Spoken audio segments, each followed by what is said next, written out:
The battle for your money is heating up as Lootbox regulation tightens its grip around the gaming industry, led by a new study that brings new light into the story. Although no prosecution, fine, or judgment has been made on the global topic of lootbox integration in video games, the wheels, they are beginning to move, pointing their crosshairs at the big-time publishers like EA. Late last month, Belgium joined the growing throng of countries across the globe alongside Germany, Australia, the Netherlands, Hawaii, China, and a handful of others who are looking into the issue of loot boxes are a form of gambling, and thus dangerous to underage consumers and those with the impulse to gamble. In addition to the above, 15 European countries have also joined forces at the 2018 Gambling Regulators European Forum to tackle unlicensed third-party websites from offering illegal gambling linked to popular video games. Finland has also joined the fray as of today, so mark 2018 as the year of the micro-gambling huntdown. So here's where we are right now. After investigating the issues and taking into consideration key titles such as Star Wars Battlefront 2, Overwatch, CSGO, Madden, and FIFA, the Belgium Gaming Commission declared the implementation of for-money randomized loot boxes as a form of gambling.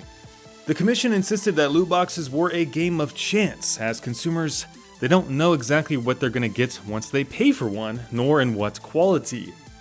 So rolling the dice in such a fashion, they claim, has an addictive quality to it, not unlike gambling, sparking the same obsessive compulsions driven by them. They also posited that many young people fall prey to them, as access to a loot box system in a video game is the same as simply getting access to the game. There's no protection or gating mechanism tied to an in-game store, and thus underage gamers can quickly become victimized should they not exercise proper constraint.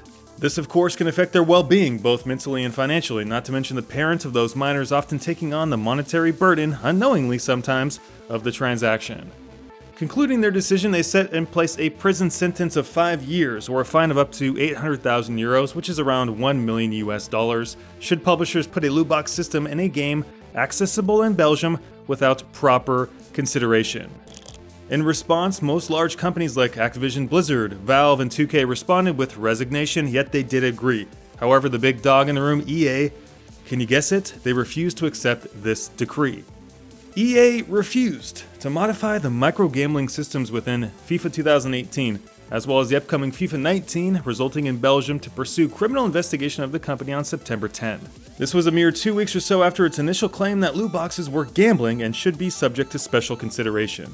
These special considerations are that loot box systems be protected against minors, and that each publisher require a gambling license.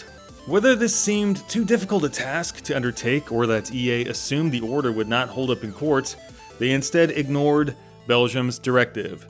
EA makes a lot of stupid decisions, but they aren't a stupid company. They have, however, made claims to support their rebuttal of the new regulations, such as all of our systems are ethical and designed lawfully around the world, and that loot boxes aren't gambling as they don't provide or authorize any way to cash out or sell items of virtual currency for real money. It's currently unknown how the proceedings are going to go down between EA and Belgium in this fashion. However, it has sparked additional interest in loot box investigation by other countries and continents such as Australia. As of today, Australia has published a study which documented the psychological and gambling habits of 7,422 individuals exposed to loot box systems inside a video game, and their report is pretty interesting. Unfortunately, I couldn't find the actual study to validate the data and to see what the modeling techniques were, but I do have the results for you based off that study. Number 1, the study found important links between loot box spending and problem gambling. The more severe gamers' problem gambling was, the more likely they were to spend large amounts of money on loot boxes. Number 2, these results strongly support the claims that loot boxes are psychologically akin to gambling. Number 3, these results also suggest that there is a serious risk for loot boxes to cause gambling-related harm. More specifically, they suggest that either A, loot boxes act as a gateway drug to problem gambling amongst gamers, or B, loot boxes provide game companies with an unrelegated way of exploiting gambling disorders amongst their customers. And those are some serious findings. Because up until now, there hasn't been a scientific study examining the direct psychological effects of video game microtransactions, at least that I have seen. We usually get the, hey, we've examined the evidence and deem that loot boxes are akin to gambling because that's what we think. So this is big news for the industry that it's based off an actual study. Now, given the above information, the researchers of this study recommend the following. Games containing loot boxes need to carry parental advisories. Now this is a physical warning label that should be attached to the box or put in the main menu of the game next to the microgambling store. Games containing loot boxes carry descriptors that indicate the presence of in-game gambling content. Now these are warnings that would pop up when purchasing a loot box to indicate that they should be explored with caution as addictive behavior could result. And serious consideration should be given to restricting games that contain loot boxes to players of legal gambling age. Now this would be a direct enforcement of age to purchase games containing micro-gambling elements. In my opinion, these requirements make sense. They are for the betterment of people, gamers, parents, and anyone who interacts with micro-gambling today. Just be aware though that this is only a study and is not intended for prosecution purposes directly. Australia is not going to go after EA here or any other company with this data. They simply want to expose their findings to the world to help educate us better on the potential side effects of micro-gambling. Studies like these are where change starts, as it replaces speculation with some sort of science.